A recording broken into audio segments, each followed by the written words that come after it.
Lobi negala Abdou Touré Ikado nga kalande min gwarasa radio Mancha FM Ikado directeur do ale be ne deme baraina ma min ba ni boda che oye bois jabate minye jemukan labene kanye shawma abalamake dabatungara minye aywa maye anyo wele bi anga kenakan yani soninje anabe na nyonzoro babula babu mitalike kanye shitungara ngoma mamtu yani ko kanyo zoro fien bonzengo Mamdu Ikado ni ye tungarla ko kani fasaka la ira ba do min ba la somadena ira sona ika jonya ma utuma kamarla ko aminu nye anga jonya amba befo ka volimondo ninga na toro Ikado tungarla ko ulu de sekula ambalma anya faina chugumi ka fo min nye tungarango ka kene Ikado kuma ma minu zingile mbe jamana ko ka ambu wele ma minu bita masala ka ku wele anga se ka don alors minye tungaye Ikado mini min bala somada na nye wele bla mami ma uyi Ousmane Saroy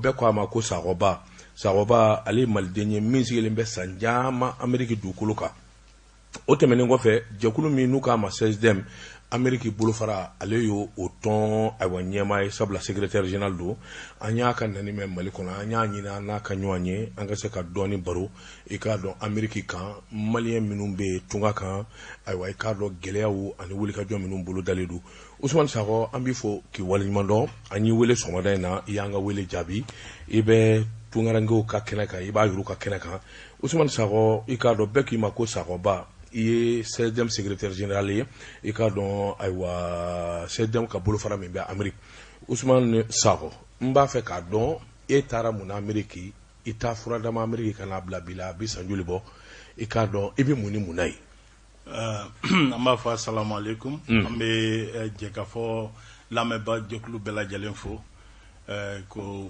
walejmando vraiment ambora Amerique anana awsoro mala ala ka sigina am fana nyuma amin ya rabbi sani nga kuma damne fulo anyame ka ambalma ke no Seydou Traoré bamana ko ala ka wole sira akarati vraiment ambala me alip me nyana fin chama mbwana c'est un grand homme de la culture malienne tout à fait vraiment ma fongo ala ka hinala ya rabbi ala ka daros ma amin namta je kitim la ko no ya amin ala ka nyere nya kanta ya rabbi allah amin no temana ka boy daba ambi yerefo foli jarani yerefo na tungara gendo ani Abdou Touré amba fo ka waleñ mando ko min temana salo nim mariko temana no salo an me vacances la vraiment anana tuguni an woni mali ba fa to na cordon ombilical amba ya juru o mali de tout à fait yiri guru meo mejila iteke bambay halna bi masra ye san keme de ke kofe mali nyodi fo c'est un héritage commun. Na mimunke jamanain ango ke jamanain c'est-à-dire ita do foni sigira kofe jamana nuka on ni fima on be nyona c'est-à-dire olu kera iba fonton zowde na alisa bora bauna ne wode ato ne be mo encourager sankalo tanfla itara jamana o jamana la ya klika na bo fasoko mais pour que kaseka sigi fasola ijija ikuka sebe nyini ikuka sharo bato très bien iga question na mena ne to Ousmane Sagoba fuma Sagoba ni Ousmane fo chamambe utendo figa Sagoba fo ne tara Amérique depuis juillet 2002 sigle me Philadelphie États-Unis bon ni secrétaire général 16e et présidente nga foli bay arrête dona Bamako sokomadaina madame Ba Fatmata Diarra Poupé igam so arrête dona arrête dona Bamako sokomadaina parce que nga laje do bena le ni dokun labaina vraiment en délégation forte yere bora États-Unis kana c'est super kana yano c'est super ntara école tableau de siraka mais ni tara ibora ka fem ko to fom to ikoso ibodo anya yebo mu Amerique avantage ibse ka kala en même temps ibse ka barake tout à fait parce que me crédit flare ta en me clé flare ke kalana par jour et par semaine bamba en débrouiller ka baraka na to bara flani saba ni nani tout à fait on pouvait faire 24 heures en test noko parce que be bodola beta dollar parce que ba donc c'est au système y en permettait vraiment ka jamana infamia ka to ansira ka fait kan yere ka to ansira ka fait ngesoye alhamdulillah rabbil alamin depuis 2010 fɛn bɛ ɲɛnabɔra ne yɛrɛ bɛna Mali la san o san depuis 2010 comme n y'a f'i ɲɛna ça nous permet de nous ressourcer. Ah, quand même. N'i nana i b'a dɔn n'i nana n'i ye jamana ye condition mun na n'i seginna ka taa i b'a fɔ ko bɛ yen faut que n ka wuli ka n ka cɛsirijala kɛ naani halisa. Voilà. Alors Ousmane Sagoba i k'a dɔn min ye kabini 2002 i sigilen bɛ Amérique jamana na o ni bi cɛ i k'a dɔn o ye san caman ye sabula i y'a fɔ i ka kɔrɔfɔ la i taara kalan sira de kan nka kalan in laban taara k'i bolo sigiyɔrɔ ye yalima i kelen de bɛ yen wa i n'i ka denbaya de bɛ yen. Bon n ka kelen tɛ yen parce que n balima dɔw bɛ yen madame bɛ taa ni ka segin la yan i m'a faamuya parce que n'i ko anw ye marakaw de ye i b'a jateminɛ et puis bon ni parce que Amérique fɛn bɛ sigili bɛ cogo min na faut pas toujours bon a ka di k'i ka na n'i ka denbaya ye mais pour que i sen kelen fana bɛ to jamana in kɔnɔ i bɛ denbaya parti dɔ to yan vraiment ni balima dɔw bɛ yen madame bɛ fɛn in na nɔ ale yɛrɛ bɛ to ka butigi b'a bolo ba kɔfɛ i m'a faamuya bon an bɛ o de y'a to an b'a fɔ n'an parce que n'olu fana b'an kɔ yan nɔ an bɛ se k'an permettre ka se ka halisa ka dɔ kɛ ka segin ka na jamana kɔnɔ ka se ka ko dɔw fɛn quoi ala sɔnna. Alors Ousmane Sako i k'a dɔn i ko Amérique ye dugu ye jamana min ka bon kosɛbɛ jamana 50 ni kɔ i ko i sigilen bɛ Philadelphie munna e taara sigi Philadelphie parce que New York ani Washington malien fanga ka bon yen de kosɛbɛ munna Philadelphie. Oui, bon, malien fanga ka bon. Mi se k'a fɔ après New York, mɔgɔw m'o de fɛn jɛ après New York, Philadelphie de bɛna filanan na malien ko la. Ah oui, d'accord. Parce que anw taara bon, mais pour le moment même dɔgɔmuso fo parce que n'i y'a ale de kɛra sababu ye an tilalen kalan na yan nɔ 2002 baarako tun tɛ ka ɲɛ sɔrɔ a y'a jateminɛ an balimakɛ bɛ yan nɔ fo n ka jateminɛ dɔw kɛ a bɛ se ka taa cogo min na ale y'i fɛ an taara o taabolo de la n bɛ se k'a fɔ malien camanba de bɛ Philadelphie. Absolument. Malien caman de bɛ Philadelphie. Après New York je peux dire que statistiquement malien bɛ Philadelphie a tɛ fan si. Sinon malien bɛ États-Unis pratiquement ne yɛrɛ dɔw bɛ yen nɔ fo Kansas City. Hali kɔsa in na n bɔra Missouri o bɛ fo Midwest la n bɔra fo Missouri il y a 10 Maliens qui sont là-bas je suis en contact avec eux. D'accord. Parce que ne ka baara de ye. I m'a faamuya ne ka baara de en tant que secrétaire général du CSD malien bɛ wo kɔnɔ an bɛ wuli ka se yen sigili kɛra parce que komi ni i bɛ intégrer fan min na n taara o y'a sɔrɔ n kɔrɔkɛ bɛ yen nɔ o y'a sɔrɔ n dɔgɔnin bɛ yen nɔ o de kɛra n sigicogo ye Philadelphie o n y'a ye dugu in fana diyara n ye ma yɛlɛma ka bɔ dugu diyara i la fana Philadelphie diyara i la fana voilà il faut le dire dugu diyara n'a yɛrɛ yɛrɛ. Ok alors dis-moi i k'a dɔn Amérique sigi i k'a dɔn fɛn caman b'a la mais i k'a dɔn aw malien minnu sigilen bɛ i k'a dɔn Amérique d'une façon générale sigikan jumɛn b'a la aw bɛ ɲɔgɔn kalama cogo di.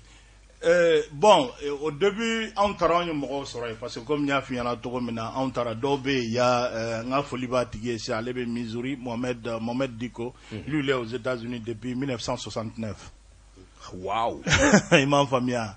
Bon anw taara camanw de sɔrɔ yen olu ya bon an kun bɛ ɲɔgɔn sɔrɔ social kunda de i m'a faamuya ni banni kɛra ala ka n'a cɛ ja ou bien ni denkundi ni fɛn ninnu an bɛ ɲɔgɔn sɔrɔ ten de ou bien i bɛ taa sɔrɔ i ni minnu ye denmisɛnninya kɛ ɲɔgɔn fɛ ne yɛrɛ terikɛ caman bɛ yen ala y'an kunnaja an ye denmisɛnninya kɛ ɲɔgɔn fɛ Bamakɔ yan an taara ɲɔgɔn sɔrɔ Amérique ye bon très généralement an bɛ ɲɔgɔn sɔrɔ mais an yɛrɛ y'a ye k'a fɔ il faut que an ka organiser i m'a faamuya en son temps au conseil tun bɛ yen mais olu o kɛrɛfɛla la association wɛrɛw bɛ yen nɔ c'est à dire ni minnu bɔra kayikaw ka association bɛ yen nɔ i b'a fɔ commune 2 fana ka association bɛ yen nɔ bon olu bɛɛ bon les gens se retrouvent an bɛ ɲɔgɔn sɔrɔ olu kɔnɔna la pour que an bɛ se ka idéw ni fɛnw partager ɲɔgɔn fɛ cogo min na an bɛ se ka ɲɔgɔn dɛmɛ cogo min na fana parce que au début mais fɛn dɔ f'i ɲɛna les gens avaient peur n'u kun ko fɔlɔ papier sɔrɔ kun ka nɔgɔn dans les années 90 fo kana se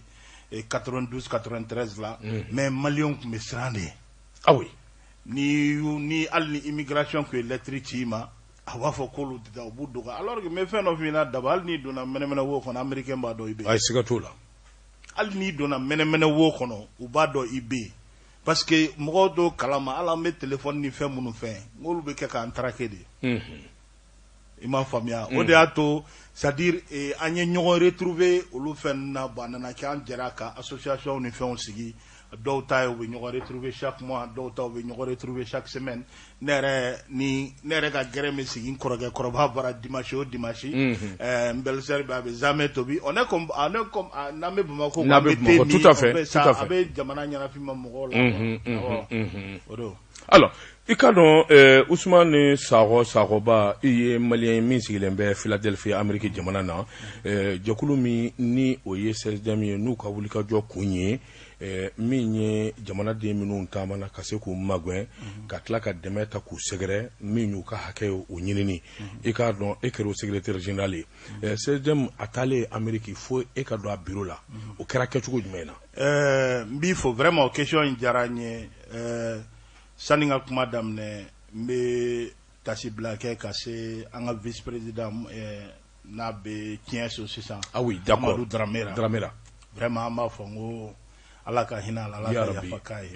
Je peux dire que lui il était la cheville ouvrière. Nga salon na sini vacances nale, on avait tellement de problèmes comme Philadelphie malien président ne communauté terike Bokar Fomba. Ne a fɔ n ko bon n ko communauté teriw ka ca Famakunda an ka taa assemblée là. Quand on est passé à l'Assemblée nationale, on a même rencontré à son temps la présidente de la commission des affaires étrangères, si je ne me trompe pas, c'était Madame Haïdara, comme ça.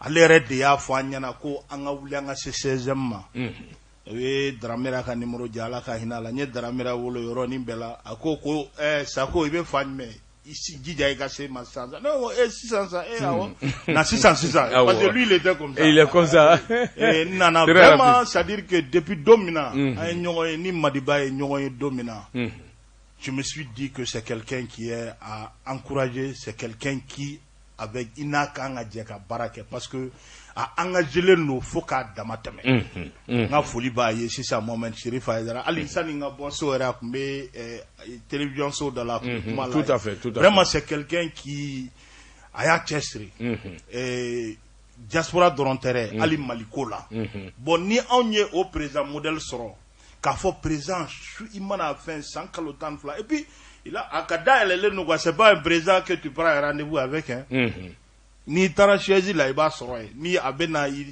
tout simplement il te reçoit et puis c'est ça la disponibilité anyo ye président mon enfant ko fanga de ma ka bara la avec ka bara mun ke diaspora parce que non 16e créera en 2015 on yere ka bureau fédéral au créera Washington DC le 3 août 2019 non le 2 et le 3 Madiba Rekumbe. C'était en présence du colonel Konaté, le représentant de l'ambassadeur. Il faut qu'il y ait un ambassadeur faux. Mahamadou Nimaga. Et d'abord, me fait nos fignana. Ni Nimaga n'yon nanimbe Mali ambassadeur ou là. Et Malien te sengessoro kofe. C'est quelqu'un qui vraiment, il faut le féliciter. Ni ntara fan ou famba fo. Tiens rekadi alay. Ni munkera. C'est quelqu'un qui est à féliciter. Il est en train de tout faire pour que les Maliens se calent la fia. On a folie baye. On a bureau sigi en Bénin parce qu'il y a pratiquement, il y avait plus de. État il faut que nous yoroni fana rectifier. Non, vas-y, il n'y a pas de problème. On a fait 52 États. États-Unis 50 États. Ah oui, d'accord. Il y a un drapeau ni un drapeau ta. Il y a étoile y compter. Étoile clé au clé. Oui, État doit représenter. C'est 50 États. Bon, 48 autres, nous avons 2 Alaska ni Hawaï, au lieu de Kerala. Moi, on va 52 États, 50 États de dos. Allez, ni Washington, DC, no district, district of Columbia. Imam Famia, Mumo, au Yoroni, Natene. C'est compris. Pratiquement, moi, Bora, au État, nous, Bella. Ah oui, quand même, hein. En farla, Nyoronka, ka Dje, k'a fɔ an ka fara 16e ka 16e bɛ ka baara mun kɛ vraiment président bɛ ka baara mun kɛ c'est vraiment formidable an y'a ye san 5 kɔnɔna la a ye fɛn minnu kɛra anw fana ko k'an bɛna an fanga fara o kan mais malheureusement anw ye bureau sigi août la septembre octobre décembre janvier coronavirus y'a daminɛ aw yɛrɛ y'a ye coronavirus ye tiɲɛni mun da Amérique kan a m'a dan diɲɛ dugu si kan hali bi on a eu plus de 4000 et quelques morts. On a eu plus de 200 et quelques mille cas. Et et puis ko variant fana be ka bo anglais bara o fana do na Amérique bon maintenant vraiment à ko oyato on activité au smara doni mais quand même nous on est là activement vraiment ka 16e demain am se ka munke ma famille sinon on 16e asigira kabini bi alhamdulillah an sera ka fen chaman nyanabo. Alors, dis-moi, Sakoba, Ikadon, ni Diasigira, Diabisiki Kodo de Kama, ou de Wilikajo, Ani Jatimine, Diabisiki, Malien de Kama, Malien Minusiki, Amérique. Alors, dis-moi, 16e Amérique, Asiki Fradama Kana Blabila, Aye Wilikajo du Menge, Aye Tachibla du Menge, Aye Barabolo du Menge. Au Wilikajo, follow, vraiment, question Jaranye, comme il y a fini à Togomena, on sigira août 2019. Août 2019, cassé 6 ans, parce qu'on me manque. Parce que ben enclalé fait na bébé tika là. Absolument. Parce que Amérique mo ka programme on tekele. Ne flène eta ne be srare ka ne be camion ne boli. Ne boira si sangaso. Monsieur ga une semaine gamin qu'on fait mais 2 semaines gamin qu'on fait. Mais téléphone B, ami ñon sur téléphone ni réunion B, ami réunion programmée, ami ñon wolé parce que c'est quand même l'accès est très facile téléphone ami conférence Zoom fona ke. Imam famia bon au bolé ami toko au réunion que chaque mois. Pratiquement ami réunion que chaque mois. Allez ni anye wulika jom ke parce que il y a le problème de carte Nina. Absolument. On voulait casser, on a fait problème de fin fait de là. Comme on béano, on baisse qu'à courant entre les Maliens et le bureau fédéral, aller les ministères. On a Maliens fait carte Nina que problème mais mounona. Parce que on le fait. Alhamdulillah, bibina. On sait qu'à fort. D'abord, on dorone au 16e dorone, mais on n'y baramunke au tahokum konala. On sait qu'à fort bibina premier ministre no Mokhtar Wane ayi nyeshia masisa jusqu'à ce que ouye donc à boire télé la ba ye email be no il sait qu'il a fait un petit ola aller ni téléphone numéro fana be il sait que voulait pour que qu'il a fait un ça c'est un gros c'est un gros acquis imam famia ça c'est un gros acquis parce que bibi ou quelle est la carte nina glofembere là tout à fait bon on dumba do parce que mo ka carte de séjour au français ni fait au lielen kumbola ni ya ye dongo do consulat la France abeta c'est ce problème là c'est ce problème mais amse ga fo bibi na pour le moment parce que Mali fait pour la petite histoire et ni bena sisa wa fo kika je sais que anaki moko bena ni maka mais parce que a fora ni bebo Amérique kana ikanga wa fo ko health forme de santé kikata et oluka sitika iko rempli mais ni tara oba fo ko le site n'est pas disponible oba fo ikata anakmali.org iba gauche à te daile nous on a fait 2 jours. Où ça?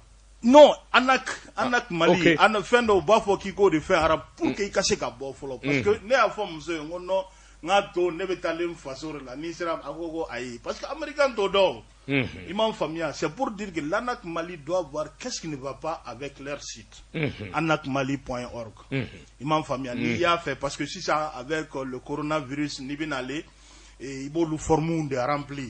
Il peut tester que pour 72 heures après qu'à claque au format rempli. Par exemple, ni Kazaï, il peut Maroc t'a rempli. Ni nana Maroc, il peut dire au Luma parce que c'était le territoire marocain à notre iblo. Après maintenant, normalement, ni nana Mali là, ce qui m'a étonné d'abord encore, on me tient le fort. Ni nana Mali là, j'ai été étonné, n'est pas rempli parce que j'ai trouvé une façon, une taranier et recherché que Google ka, ni fichi ni rempli. Mais arrivé à l'aéroport, on m'a pas demandé ça. Quand même. Qu'est-ce qu'on m'a demandé? Une carte jaune. Fièvre jaune. Alors que Bibina, je sais que fièvre jaune c'est un problème de santé, mais Bibina, coronavirus de Fenindo, c'est primordial. On ne demande pas ça. Ah oui? Non, on m'a pas demandé, nous au formulaire bien rempli, on m'a pas demandé ça. Il faut que vous fassiez un parce que c'est quelque chose qui est très très sérieux. Tout à fait. Imam Famia, on est boraé, on va dans coronavirus begamunda moroka.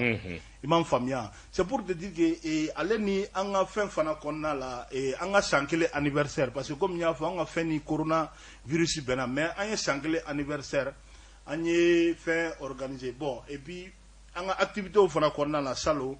Fouaba Kera. On a la présidente, elle est partie à Chicago pour représenter le 16e. Banga sangle qu'on a là, on a que Zoom Madiba a participé à ça, et puis l'ambassadeur a participé à ça, et beaucoup d'autres personnalités. Absolument. Et vraiment, à Kera, qu'on a voulu aller li anga 16e tome, vraiment, à Fena, on a même décidé que Amena, comme Amadou Dramera, c'est quelqu'un qui était exceptionnel, qui a tout fait pour le 16e. Nous, on va essayer de voir au niveau du Bureau fédéral des États-Unis qu'a prix spécial Amadou Dramera au Sigi. Au prix, me dit Mami, et d'abord, MCK a pris son Naya et Bara, qu'elle nous a tout demain, pour objectif atteint. Anya Yebe ka Bara Munke, vraiment. Ça rentre dans le cadre que tout le monde de mes FCK a pris sur. Alors, après, John de a Tarwar Bala. John Bala. Très bien. Aïe, base, ok. Doublurindaka. Ok. Voilà. Bon, activité, nous, on a déjà terminé ça parce que, c'est très important. Il y a plus de 6 millions de Maliens vivant à l'extérieur, c'est-à-dire le tiers de la population malienne au début de Tungala. Et on me garde jatemine parce que Jamana Chiteta Dienkono sans ta diaspora. Ni Chine, c'est la diaspora chinoise.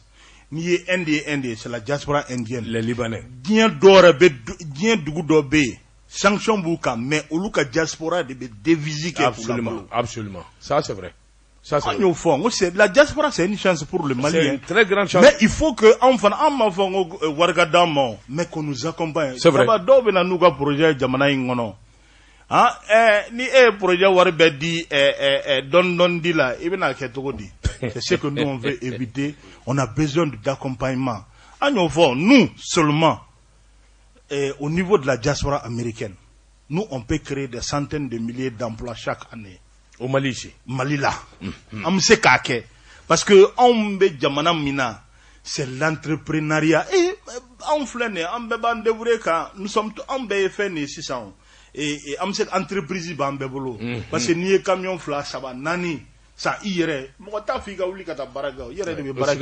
C'est l'américain américain be entrepreneur. Gouvernement d'Amérique be kofeo. C'est l'entrepreneuriat privé. Au début, Jamana la tagne. Mais il faut qu'il y ait des encouragements aussi. Na ango amena fin que 600. Ou ka jatemne taxiko là, nous on peut parce que il va jatemne 100 qu'on a là. Ni 100 on a 100 000 emplois créés. Au 100 ça fait 500 000. Au loube taxi musara. Au beke kaunta datugo. Ita ke parce que malien ta e jeninga nyiminde quoi. Yoro ningele. Alors que investissement ça prend du temps, quoi. Tout à fait. Au de non era il y a insécurité mbe jamana kono chamamba be bola parce que ni dem senu yobutu ke drogu tani fin parce que bara de tout là ne ka nga wuli 7h est-ce 20h bi soro nyana ne ka nga wuli dongo 7h ka ngi soro baragero là est-ce que 20h bi soro nyana voilà c'est ça parce que il be fendo auto et fendo de kama sinon on yere ba do jamana yi nyanyo refo ko c'est notre cordon ombilical c'est notre cordon ombilical et on va tout faire pour que amse kam Mali deme to mina. Très bien. Alors, en bas d'Atlo Kakafo, Ousmane Sago de Bambulo Koro, Kama Sagoba, allez, c'est le secrétaire général Amérique Djamarana, et Cardo Asigilimbe, Doumina, Amérique ou de Philadelphie. Mamtou, Ambe, Awa, Te Donimi, Tezara Donimi, Amseikana, et Cardo Kana, Ngalito, Buloda Kanyeshi, Sagobala.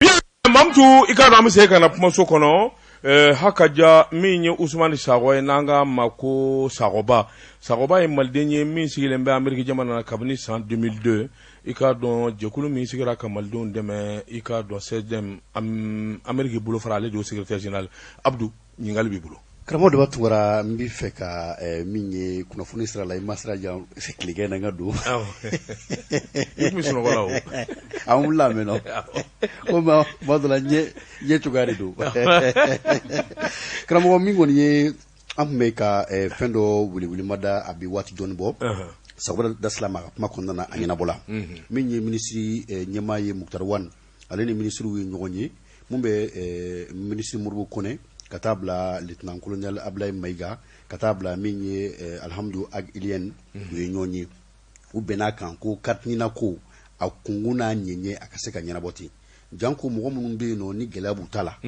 e to e Abdou Touré Malila i bangena 1980 ga ayelemana kofe in avec wéreke mais o la 87 de do abi finyana ibi kelen tala kelen be écrasé donc o mun kunyina am ministre so ma fo kosobe sabula ni gela kun anga ma chaman kan u ye siraw di ma be se ka u ka kunafoni ci siraw fe ala cogo mina min ye adresse mail o be no o ye min ye fidi o fidi bi sebe f majuscule I D I ni yo ke ibi arobase ke ibe C minuscule ke ka T minuscule ke ka D ke ka E minuscule ke ka C minuscule ke point ML donc nous o gelale mo mima téléphone numéro fana be no ibe se ka wulili ko la o numéro ye ibe indicatif bla nyama 79 77 24 10 79 77 24 10 les cartes na ko ne agela bantoy amanga jamana marabagaw fu amnisi nyama na ka ministru befo kulika min bola kachaya ni gela mininga maula mininga ban abina foni fraso to yala ala kanya kadama ya rabbi abdou ikardon korofo nyana amba dan la mebo tloka bi sanjama mbo carte ni na ko ikardon angoni yanze ka nyiningali ani nyefoli la kuna foni fon na nyo sura anyo da jamana don tloka kuna foni fon na nyo sura anyo da gouvernement tloka wati rekera anyo wulika joke kata fo Paris ani Africa Television ikardon utara donné aussi chagada min sigi bondi ikardon ado antara fo kata fo aywa minye aywa ambassadeur ka bureau kono kata ngali ni fonke je crois que ni nya sur la ni nde kunye de kunye malden chamanga minu sigi lembe jamana ka sabla carte nina ikardon adlo lembe mali seben vura bela seben vura folo minga gele tama de ma wi passeport adlo ne dola ni passeport ti bolo ni be gyenye fe ika seben fu se ka nyeso alors ni solution sur la c'est une bonne chose mais halibi ame nyingalu kala ka wuli ka joke mini min binye walma na bebinye walma min dinyala anga soko don alors abdou ikardon minye Ousmane Sagoba abambulo kono amatimene boroy Sagoba na ya gitimne fana baye ka fo ya fo mana nina 100 000 pour la no 2020 ani samaka sabula mu coronavirus covid-19 ay gela ka jinje jamana chamaka ebe Amérique jamana fana malien nga charom coronavirus communauté malienne akela awbulo ci di Amérique bon Abdou Mifo ni question en jaranye comme anya photo na coronavirus aye ntse fonga icheni badu ankun mais akera to do darabo baro malien ko fana fendo ni saya fenkera ute songa fo fem taraye fem gera sababu tout à fait odato c'était très difficile pour nous de savoir exactement à wakati la banu kera banu tugutugura nyona mais ute songa cause fo imam famia bon c'est difficile pour nous anga se ka donc a fo no asro ni karsa ni tara coronavirus la na ni matanya comme nya fo nyana to mina ali bibi na anta États-Unis c'est en train de faire des dégâts énormes parce qu'on a eu plus de 4000 morts bikelembe doro maba 4000 maba banani baroté oye kelen dorontaye d'accord maintenant namta anglais doina bara au ka bara chama be no basro yibken re bara odla ay gumenke ay jula mo ka bara ko ko makala chukudi mise ka fo coronavirus je iba fo mali be to iba fo nyefa coronavirus jera mo kan yere barata ko mun konnala parce que contrat ou tiena mo sigira so bon gouvernement me to ka aide munge na vora ebe allo la parce que en système politique ni mo chita tekili et chien folo là où wardo di mana fo ki be comment dirais là je crois bien la première tranche qui est $1200 de $1200 d'aliga so ça o diri machine gele bon ni tara ni e fait no ma fuma ko on emploi ni te barla sa assurance de non travail et fédéral kunya di $600 au kume fara ika eta kume mundi ma chaque semaine mais o jora wakati dollar imam famia anana c'est-à-dire nango coronavirus nye tieni do an kun fanga boyara foka damatame imam famia surtout kenyere yoro do be no boutique de bubolo obligera un restaurant de parce que malien be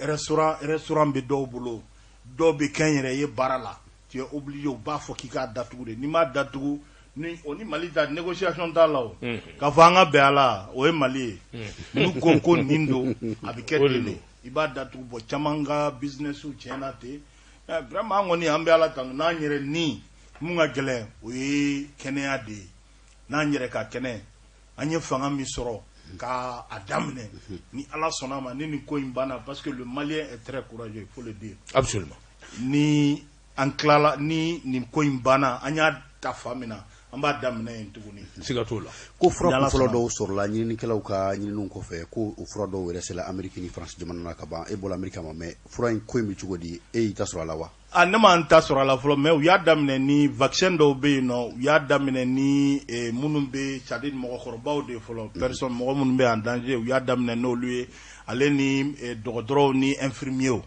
mais n yɛrɛ bɛ n bɛ dɔ dɔn o ye maliyɛn ye o don a y'a fɔ ɲɛna k'ale y'a ta sɔrɔ ni ne yɛrɛ taara ni Ala ye ɲuman se ye ne bɛ n ka vaccin kɛ. Très bien. Alors, Ousmane Saroba, et quand dans Amérique, on a eu k'a fɔ Malien kacha et Kosobe, Malien kacha, on a duguba flafo, New York, et Flanandama, ou y Philadelphie, Malien kacha Amérique Kosobe, Malien chaya fana, on a la keswabi, ton fana kachaya. Yaro sani c'est dem kasigi, ou a sur le haut conseil des Maliens électoraux B, association chaman wala B, yalma anolubi baraka chugode, abenyon kalama.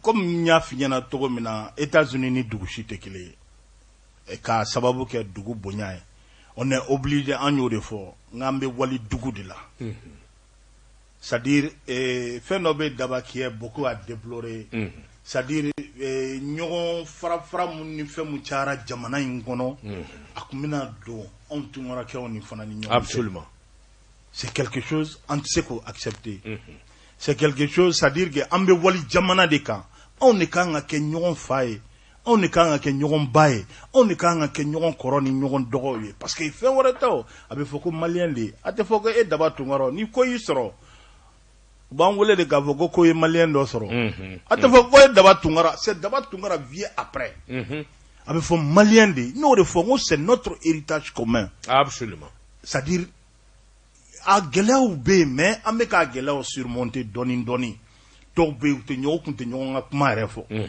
n'i y'a fɔ k'e bɛ nin tɔn de karisa hali u t'i dɔw bɛ fɛn dɔ fɔ n y'o de fɔ n ko farafarali min bɔra Mali la a tun bɛ ɲini ka na don tunkaragaw ni ɲɔgɔn cɛ mais on est en train de circonscrire à ça bien voilà alors Ousmane Saroba i ka dɔn min ye 16e secrétaire général o de ye Ousmane i ka dɔn min ye wulikajɔw ni jateminɛw ye an y'a ye k'a fɔ kɔsa in na Amérique i ka dɔn gɛlɛya caman y'a sɔrɔ gɛlɛya minnu y'a sɔrɔ i ka dɔn fɛn bɔra k'i da don a la Abdou bɔra k'i da don a la coronavirus n'o ye bana cɛjugu ye i ka dɔn waati fana kɛra maliyɛn dɔw minɛna k'u gɛn ka na Mali kɔnɔ est-ce que o wulikajɔ a ye mun kɛ o ko la wasa u bɛ dabila hali n'a dɛsɛra hali n'a ma se k'a dabila a ye mun ni mun kɛ wasa maliyɛn minnu ye gɛlɛya sɔrɔ i k'a dɔn ayiwa a ka masakɛ kunkolotɔ in ka waati la a sera ka dɛmɛ wuli fɔlɔ dɛ ni Ala sɔnna a ma a bɛ ban ni Ala sɔnna awɔ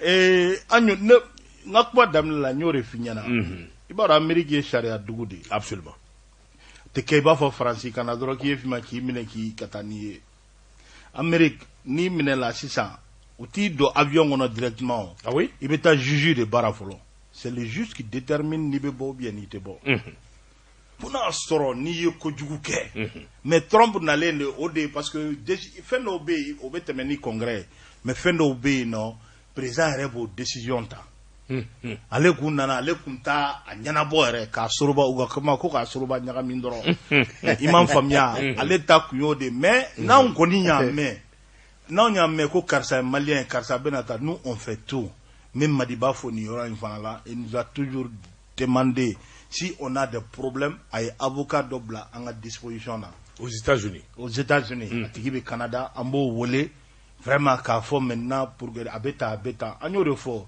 ni mais ko dɔ bɛ yen an k'o tiɲɛ fana fɔ ɲɔgɔn ye n'i ye taara drogue feere Ah oui. O konnen do. Ah oui. Ni e taara ka taa don crédit carte parce que crédit carte ɲagamina daba o kuma ka ca dɛ. walima ka taa kɛ mais n'o y'a sɔrɔ ni sɛbɛnko kɔni do i ye baara kɛ ni kɔni ye san dama dama kɛ parce que Amérique b'o fɛn di mɔgɔ ma Américain olu ɲɛ bɛ nafolo de la n'i taara juge ɲɛma juge b'i ɲininka fɔlɔ ok san joli i bɛ Amérique u b'o fɛnw jateminɛ o de y'a to ni fɛn dir'i ma i ka taa juge ɲɛma tiɲɛ fɔ ba in i tile ka tiɲɛ fɔ a ɲɛna a ne donna ta n y'a kɛ tan u b'a lajɛ u b'i ka parce que i mana fɛn fɛn kɛ i ka fɛn bɛɛ bɛ record la o n'i ma bingali kɛ n'i ma crime kɛ f'i bɛ yen dɔrɔn i bɛ baara la alors que i tun bɛ ka taxe fana sara parce que o bɛ don jamana kun de kɛsu kɔnɔ juge bɛ sursis dɔ d'i ma u bɛ pénalité dɔ da i kun i b'o sara wa o sababu bɛ k'i ka papier sɔrɔ ne bɛ dɔ dɔn o tigi fɛn n'a ten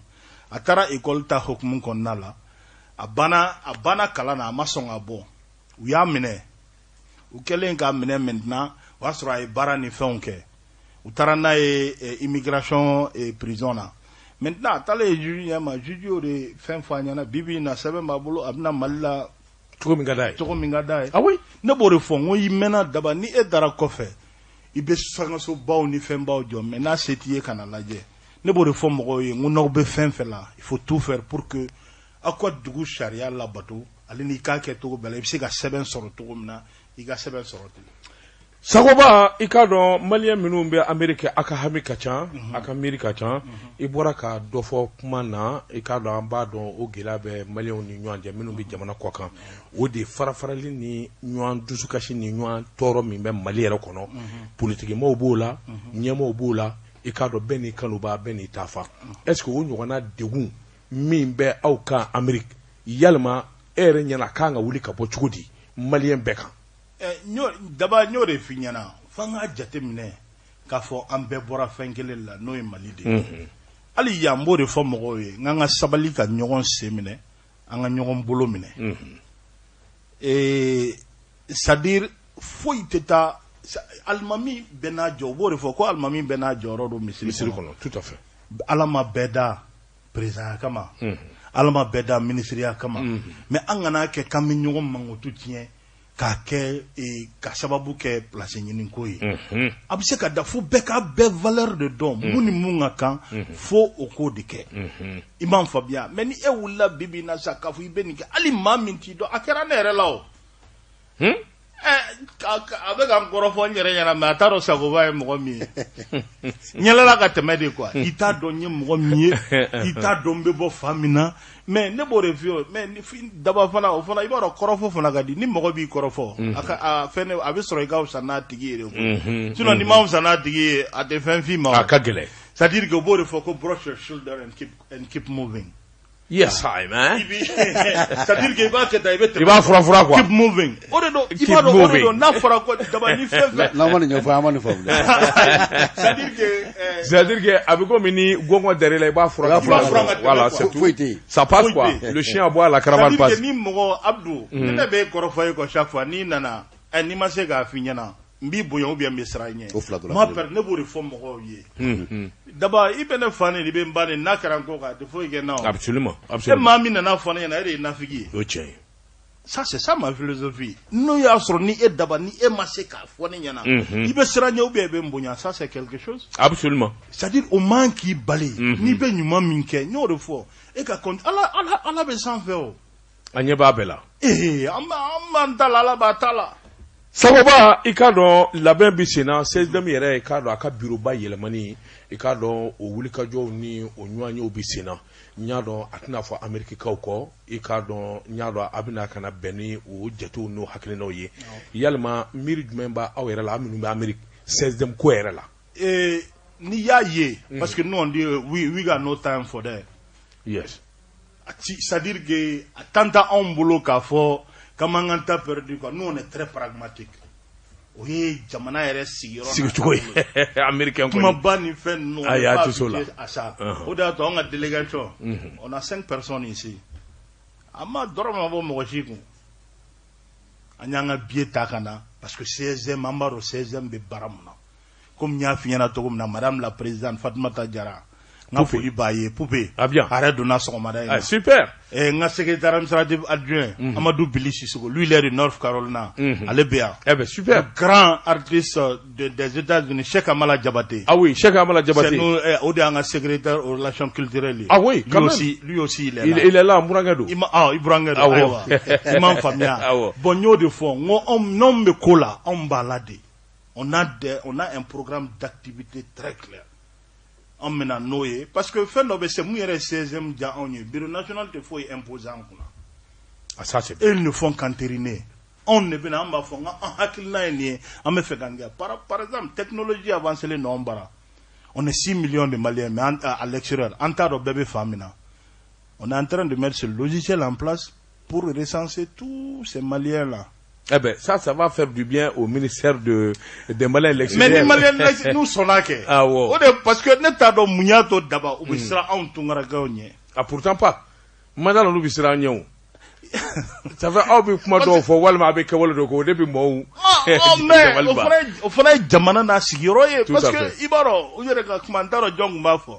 Nous, on n'est pas habitués au Moussalaha, hein. Alors, Sagoba ikado ambaraka andeme kata bodala Sagoba ikado kudama do kera Mali kono ikado ni san laba ina gelara foka toti Malien bele jele min be konona na min be keramana na mbe ni ngali kila tout simplement en tant que Malien tout court pas secrétaire général du CEDEM en tant que Malien feminu ye jamana soro coup d'état kera fanga yelemana 600 transition be hakilna dum be era la ni ko nununa daba hakilna menela d'abord yenyinga mena messaging ko fe folo. Ah oui. Munu ben don. Moi je suis membre fondateur de l'association des élèves étudiants du Mali. AEM. Ah ouais. Nino Omar Mariko. Ah Agné bureau de coordination gagnon. Moi c'est le premier trésorier général adjoint du premier bureau de coordination. Agné Moussa Kela Okeano. Café Onke, ça veut dire que je suis un démocrate fier. Je vais jamais cautionner un coup d'état. Mais fin d'obéna na kera jamana kono wakati dola parce que ko chara kacha mo chite ka fo alhamdulillah. Mais ni manya bo mi cheli ko ba chien kele. Yani shoka. Ça c'est mon point de vue. Ambe famina bibina. Ne nyana malien. C'est une opportunité pour nous. Imam famille anga je ka transition demain. Imam famille pour que c'est-à-dire atteindre fin mon corps akaket anga je kambolo fra c'est-à-dire anga bolo dignoma parce que c'est la transition pour le Mali là. Absolument. C'est pas la transition de Mbadao, c'est pas la transition de Goïta, c'est pas la transition de Malik Diaw, c'est pas la transition de Daba, c'est la transition du Mali. Okay. C'est-à-dire ni transition inkera kanya et John Jerry Rallin c'est mun ko ali ni jina jigina Ghana mo chitse ka coup d'état ke Ghana. Parce que au Wakati là, il faut des réformes dans ce pays-là. Il faut de la refondation de l'État. Et nous espérons que Sorasou, la preuve fait mon cœur et zone aéroportière taille. À Fora maintenant, c'est une zone à problème. Et puis ça allait perdre au Mali son statut d'aéroport international. Non, Kera, on te sait qu'à directement Bamako. On est obligé d'aller à Conakry, on est obligé d'aller à Abidjan, Kakla Kanam Malila. Odato Fendobe, Mous Fendobe, no, Fango de on te sait qu'à fort, Kambe Sharia Bonya, Amérique. Kakla Kanafo Kambe Sharia Sosom Malila. Amanga. Me Karsadon, on revient à Ntieni. Parce que ni femme Garador Maliam, Ndesran, Yoro Mani Jatai. Ne be voulez comme on fait. En tant que Malien, je dis, Angambo, Dokera Tensa, surtout la jeunesse malienne. Dokera Tensa. Angambolo d'Ignoma, Angado Dakele fait, Angabo Dakele fait. Le navire malien va tanguer, mais ne chavirera jamais. Samo alakika dugo bine ya rabbi sagoba ikado korole nanye mama wule kene nga ngali flabe ikado ambi korofo kunche de jangoni maldenye minta mana ita fradama en 2002 Amerique katasi Philadelphie sagoba fin flabe mba fe kenyini ngola ikasi ngo o jabi ja dakura kle fed membe minyi ni toro kabani tara tunga na fobi ni maseka nyina ko kle fed membe e sagoba no kerinya na walma yo me no jari ninguyi gnye febe fɛn mun ye n tɔɔrɔ n b'o f'i ɲɛna. I ta fura dama tun ka na. I ta fura dama. N'i ma se ka ɲin'a kɔ. O y'a an yɛrɛ ka hasidiya ye. Parce que n'i y'a fɔ n k'an yɛrɛ ka hasidiya, je vais pas prendre la personne par son nom, n tɛn'o kɛ fo ka diɲɛ wuli. Ok. Mais bibi in na alhamdulilayi ale bɛ fa min na ali ne bɛ fa min na bibi in na o de y'a to n y'a fɔ n ko ala bɛ sanfɛ ni ala bɛ sanfɛ duga tɛ bin ɲimi mais n y'a kɛ de I brush my shoulder and I keep moving. Ayi quoi? I brush my shoulder. I brush my shoulder and I keep moving. And I keep my moving. And I keep moving. C'est-à-dire que nye nkama ngunfe nyaka ba fo ni poussière kara na fa marque il faut pas ka fenye nous fait do nga mo ne finyala. D'accord. Au contraire, ça m'a permis quand nase me famina bibina. Alhamdulillah. Bien duguté ne sa ko bat se ka domingo no bibina. Alhamdulillah rabbil alamin. O nyewoya mingeri la o de tore ma se ka nyina ko. Mais ayato avancera. C'est-à-dire que je me suis servi de ça pour avancer. Sagoba fait men jeriye ita fura dama tunga na ni ma se ka nyina ko. Ni ma se ka nyina ko. Daba fe nga cha me mina fengele de finyana domina ndara ngele nga seben be soro ka ban. We friend of America, we friend of ko dien yitaye. Hein? Ko dien yitaye. Ah bon? Le monde t'appartient. The world belongs to you. Imam Famia. C'est-à-dire que abe ni fait no grâce à bibina ni ko kero be ni ka nye Bamako ka nabo yoro ningele. C'est-à-dire au be faso kanonde. Américains aïe Trump mina mana ko minge. Ni ato adesera parce que les Américains ont mis les États-Unis au-dessus de tout. Tout à fait. Ni Afrique kuno. N'Afrique me wuli ka fo no à table. Bois table. O kuma wore. Denga de. Ay, ngave toron tete America ba boya. Bois ba bla bois table. Voilà, au fait de yenire dabali ban, fait ni son dia kamuna Malien de ce ko ga Mali na ça. Ah mais c'est. Il faut formater le Malien. C'est pas le Mali Koura mais le nouveau Malien, ne au fort. Ama foko Mali Koura, Mali mbe Mali dugu barkama pas de daba. Mali Koura makura de kanga nyini. Makura Malien Koura de kanga nyini. Daba e ba fo kanga yelema nene wo daba e ke ita ndabla e ba dabla wa. Foka nyawli. Oh voilà. Yelema mse ka kula tokodi. Sakoba ambi foki walimando kurubini ka se shala ni weleka ni folika laba mi bulo hakaja krofo bibulo anga suraka kenabla. D'abord, nteze ka bo ni ma vraiment ba yere fofolo ka wali parce que chaque fois ni nana surtout Abdou Touré al ni me États-Unis metoka na en fait al ni tande mbolo parce que ne bo refo on a programme on a emploi du temps. Time is money. Yeah. Ah mais ambe mba le foka wali ni mando ke d'abord foka e jeka fo direction mo fo ajarani ka vraiment Madiba. C'est l'homme qui a ne beau forêt, nere allo dongo doiga do asagoba cheki sono ni chenyere ne duma delika eye ka somo ete. Hier makuma bonga ba, parce que c'est quelqu'un qui a encouragé, c'est quelqu'un, c'est-à-dire que abe munke akanu ne bala. Moko ta moko chama me fen chama fama. Oui, ta donné. Sur vous de analyser de il faut rapprocher l'homme pour le connaître. Absolument. Ningo mena fo si sa mbaka braji ban. Je vais saluer ma présidente aussi, madame Ba Fatmata Diarra Poupé. Ni pe quoi ma Poupé parce que ni Fatmata fo betado. Ah mais allez ni genyo munu be ano et memba fo. Vraiment ni dengani mais ni dengani ibado de. OK. Et man famia abe en présentement parce que abe tanga segi fana ga yani allez claler ne do. Dinobe Amérique, elle est toujours entre les avions. Vraiment bas faut qu'à Walliman no menyere formation man fo parce que angana nyongo negen daba tout grand homme hein il y a une femme derrière lui. Absolument. Imam Famia vraiment nga folie be payer tous les leaders d'opinion des États-Unis et puis tous les tungaranke.